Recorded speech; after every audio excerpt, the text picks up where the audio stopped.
नमस्कार दोस्तों, आपके अपने YouTube channel learning with Rajesh में आपका बहुत बहुत स्वागत है। आई होप कि आप अपने कम्पिटिटिव एग्ज़ाम की तैयारी अच्छे से कर रहे होंगे। हमारी जीके क्लासेस में आज का हमारा टॉपिक जैन धर्म रहेगा। आज हम जैन धर्म का पार्ट 1 करेंगे। आई होप कि आपने बौद्ध धर्म से रिलेटेड 2 वीडियोज़ देख ली होंगी और उनमें आपके पॉइंट अच्छे से क्लियर हो गए होंगे।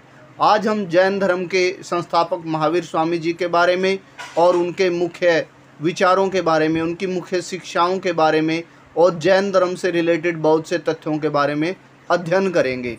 आई होप कि आपको कंटेंट अच्छा लगेगा। सबसे पहला पॉइंट है, जैन धर्म में 24 तीर्थंकर हुए हैं। इनमें प्रथम ऋषभदेव थे, आपको पता है, और 23वें तीर्थंकर का नाम है पार्श्वनाथ।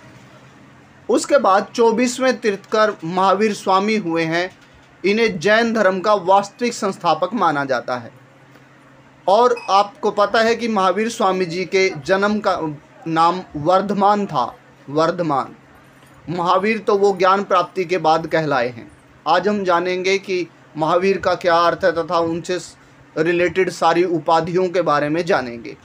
अब बात आती है उनके जन्म की। उनका जन्म कुंडल ग्राम नामक स्थान पर 540 BC 540 ईसा पूर्व में हुआ था। अब आपको पता है कि उनके माता पिता का नाम सिद्धार्थ, माता का नाम त्रिशला और पिता का नाम सिद्धार्थ था। अब पेपर में आने योग्य पॉइंट है कि सिद्धार्थ जो हैं वो किस कुल से संबंधित थे। आपको पता है कि वो ज्ञात्रक कुल से संबंधित थे और उनकी माता त्रिशला जो है वो लिच्छवी, वैशाली का लिच्छवी कबीला हमने महाजनपद में जाना था। तो वहाँ से तो याद करने के लिए आप 2 ही वर्ड याद रखें, चित्र। तो आगे सबसे इम्पोर्टेंट पॉइंट हमने जाना कि जैन धर्म में तीर्थंकरों के जो अनुयायी होते थे उन्हें निर्ग्रंथ कहा जाता था। अब एग्जाम में प्रश्न आता है कई बार कि निर्ग्रंथ का क्या मतलब है। जैन धर्म से रिलेटेड वर्ड निर्ग्रंथ का क्या मतलब है। यहाँ पर निर्ग्रंथ का मतलब है बंधनों से मुक्ति। आई होप कि आपको पॉइंट समझ आया होगा। अब नेक्स्ट पॉइंट आता है कि उनकी पत्नी का नाम यशोदा, पुत्री का नाम प्रियदर्शना और उनके जमाता यानी पुत्री के पति का नाम जमाली था। अब यहाँ पर क्यों लिखा गया है? क्योंकि वो ही उनके प्रथम शिष्य हुए हैं। महावीर स्वामी जी के प्रथम शिष्य जमाली हुए हैं। अब नेक्स्ट इम्पोर्टेंट पॉइंट आता है कि 30 वर्ष की आयु में उन्होंने गृह त्याग कर दिया था और उन्हें जुम्बिक ग्राम नामक स्थान पर ऋजुपालिका नदी के किनारे साल वृक्ष के नीचे ज्ञान प्राप्त हुआ, सर्वोच्च ज्ञान प्राप्त हुआ। और उसके बाद वो सर्वोच्च ज्ञान जो प्राप्त हुआ उस सर्वोच्च ज्ञान को कैवल्य प्राप्त कहते हैं। तो हम ये कह सकते हैं कि महावीर स्वामी जी को ऋजुपालिका नदी के किनारे साल वृक्ष के नीचे कैवल्य प्राप्त हुआ, यानी सर्वोच्च ज्ञान प्राप्त हुआ। अब एग्जाम में कई बार प्रश्न आता है कि जैन धर्म से रिलेटेड कैवल्य से क्या मतलब है। अब नेक्स्ट पॉइंट, उसके बाद यानी ज्ञान प्राप्ति के बाद महावीर स्वामी जी जिन कहलाए। अब जिन से क्या मतलब है? अब जिन का मतलब है इंद्रियों का विजेता। उसके बाद महावीर स्वामी, पहले उनका नाम वर्धमान था, आपको पता है, फिर महावीर कहलाए। यहाँ पर महावीर का मतलब है महान विजेता, यानी जिन्होंने इंद्रियों पर विजय प्राप्त कर ली हो वह महान विजेता महावीर कहलाए। उसके बाद वो अरहम कहलाए। अरहम का मतलब योग्य, कैपेबल। उसके बाद पावा में उनकी मृत्यु हुई और उनकी मृत्यु 468 BC में हुई, ईसा पूर्व में। अब नेक्स्ट और इम्पोर्टेंट पॉइंट आता है कि बौद्ध साहित्य में, बौद्ध लिटरेचर में महावीर स्वामी जी को क्या नाम दिया गया है। तो आपने जाना कि उन्हें क्या नाम दिया गया है? निघंट नाथपुत कहा गया है। आई होप कि आपको महावीर स्वामी जी से रिलेटेड पॉइंट्स क्लियर हुए होंगे।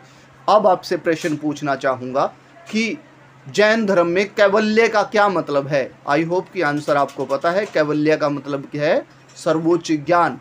और तीर्थंकरों के जो अनुयायी को निर्ग्रंथ कहा जाता है। निर्ग्रंथ का क्या मतलब है? बंधनों से मुक्ति पाना। नेक्स्ट पॉइंट, आई होप कि आपको पॉइंट्स क्लियर हो रहे होंगे। महावीर स्वामी जी की शिक्षाओं में त्रिरत्न शामिल हैं। जैसे कि आपने जाना कि बौद्ध धर्म में अष्टांगिक मार्ग इम्पोर्टेंट है और 4 सत्य इम्पोर्टेंट है, वैसे ही जैन धर्म में त्रिरत्न इम्पोर्टेंट है। कई बार एग्जाम में प्रश्न आया है, मैंने जांचा है कि एग्जाम में प्रश्न आया है कि इनमें से कौन सा जैन धर्म का त्रिरत्न नहीं है। तो देखिए, सम्यक श्रद्धा, सम्यक ज्ञान और सम्यक आचरण, ये तीनों त्रिरत्न माने गए हैं जैन धर्म के। अहिंसा मुख्य सिद्धांत है उनका, अहिंसा मुख्य लक्षण है। आपने कक्षा 6 एनसीईआरटी में पढ़ा था कि सत्य बोलना, अहिंसा का पालन करना, किसी के दान के बिना यानी कि किसी की चोरी चकारी का धन ना रखना और ज़्यादा धन ना रखना भी उनके 4 शिक्षाओं में शामिल है। 5वीं शिक्षा ब्रह्मचर्य जोड़ी महावीर स्वामी जी ने, जिनमें अहिंसा को ज़्यादातर फॉलो किया जाता है जैन धर्म में। भिक्षुओं के लिए महावीर स्वामी जी ने 5 महाव्रत बताए हैं और गृहस्थों के लिए 5 अणुव्रत बताए हैं।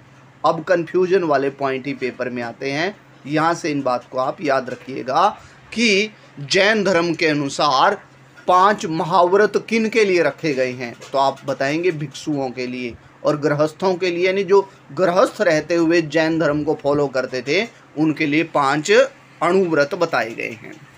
नेक्स्ट पॉइंट, ज्ञान के प्रकार। जैन धर्म के अनुसार, महावीर स्वामी जी के अनुसार ज्ञान प्राप्ति के 5 मार्ग हैं। पहला मार्ग है मति, यानी इंद्रिय जनित ज्ञान, हम इंद्रियों के सहारे ज्ञान प्राप्त कर सकते हैं। उसके बाद श्रुति, यानी सुनकर ज्ञान प्राप्त कर सकते हैं। अवधि, अवधि मतलब दिव्य ज्ञान, जिसमें हम आत्मा को परमात्मा से मिला लेते हैं। उसके बाद मन पर्याय, अर्थात अन्य व्यक्तियों के मन मस्तिष्क का ज्ञान, यानी दूसरों की साइकोलॉजी जानना। उसके बाद कैवल्य, कैवल्य तो आपने पढ़ा है कि महावीर स्वामी जी ज्ञान प्राप्ति के बाद कैवल्य उन्हें मिला। कैवल्य का मतलब क्या मिला उन्हें? पूर्ण ज्ञान मिला। आई होप कि आपको पॉइंट समझ आ गया होगा। उसके बाद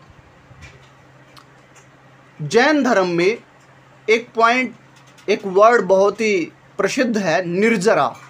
महावीर स्वामी जी का मानना है कि जब हम निर्जरा हो जाते हैं तो उसका मतलब है कि हमारे अवशिष्ट कर्म का जल जाना, यानी पहले से विद्यमान कर्मों का, यानी हमारे जीवन में कर्म का ज़्यादा महत्व नहीं रहता है, सिर्फ हम परमात्मा में लीन हो जाते हैं। उसके बाद ज्ञान के स्रोत, महावीर स्वामी जी के अनुसार हम 3 प्रकार से ज्ञान प्राप्त कर सकते हैं।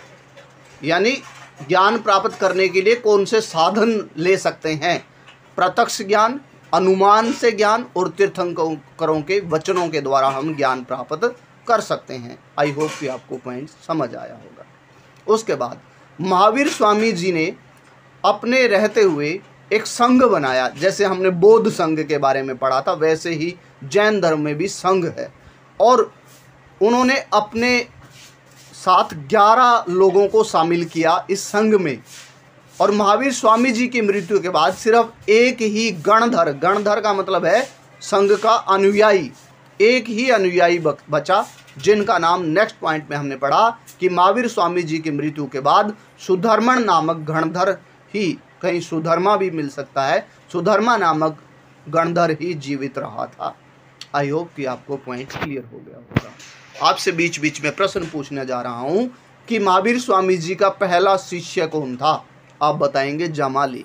नेक्स्ट, जैन धर्म में सलेखना को महत्व दिया जाता है। अब सलेखना का क्या मतलब है? सलेखना का मतलब है कि उपवास के द्वारा, व्रत के द्वारा बिना कुछ खाना वाना खाए जीवन त्याग देना सलेखना कहलाता है। नेक्स्ट पॉइंट, जैन धर्म की विशेषताएं। आप यहाँ से पेपर में कई बार प्रश्न आता है कि इनमें से कौन सी जैन धर्म की विशेषता नहीं है। तो देखिए, जैन धर्म है वो जो ईश्वर को नहीं मानता है, वो पुनर्जन्म और कर्मवाद में विश्वास रखता है। वो मानता है कि आत्मा होती है, वो मानता है कि आदमी पुनर्जन्म भी होता है, हमारा पहले जन्म के कर्मों की वजह से ही हम नेक्स्ट जन्म में आते हैं। वो देवताओं के अस्तित्व को स्वीकार करता है, लेकिन मानता है कि सब देवता जिन यानी जो महावीर स्वामी जी हैं उनसे नीचे हैं। उसके बाद अहिंसा मुख्य सिद्धांत है, जैसे कि हमने उनके 5 महाव्रतों के बारे में जाना था कि वो सत्य, अहिंसा, अपने पास चोरी का धन ना रखना, ज़्यादा धन ना रखना, ब्रह्मचर्य का पालन करना, ये 5 महाव्रत हैं। इनमें से अहिंसा मुख्य रूप से फॉलो किया जाता है। उसके बाद कंपैरेटिव स्टडी में हमने जाना कि 2 भागों में बौद्ध धर्म विभाजित हो गया था, वैसे ही 2 भागों में 2 संप्रदायों में जैन धर्म विभाजित हो गया था। इनमें श्वेतांबर और दिगंबर, और कई बार पेपर में आ जाता है कि तेरापंथी और समैया। आप याद रखेंगे कि श्वेतांबर उन लोगों को कहा गया जो स्थूलभद्र नामक व्यक्ति, जो उनके गणधर हुए हैं, उनके शिष्य थे, और भद्रबाहु के शिष्यों को दिगंबर कहा गया है, यानी समैया कहा गया है। अब आपको पता है श्वेतांबर कौन से हैं? श्वेत जमा अंबर, जिसके सफ़ेद वस्त्र हैं। सफ़ेद वस्त्र धारण करने वाली जो जैन धर्म की शाखा है उसे श्वेतांबर कहा जाता है।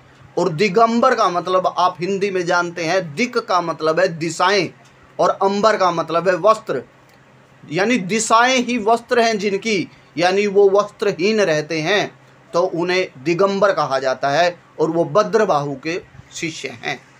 आई होप कि आपको पॉइंट क्लियर हुआ होगा। नेक्स्ट पॉइंट, जैन संगीतियाँ। आपने जाना कि पहली जैन संगीति पाटलिपुत्र में हुई स्थूलभद्र के नेतृत्व में, और यहाँ पर 12 अंग यानी उनके साहित्य का मुख्य पार्ट है 12 अंग। तो जैन साहित्य के 12 अंगों की विवेचना की गई, उनको लिखा गया।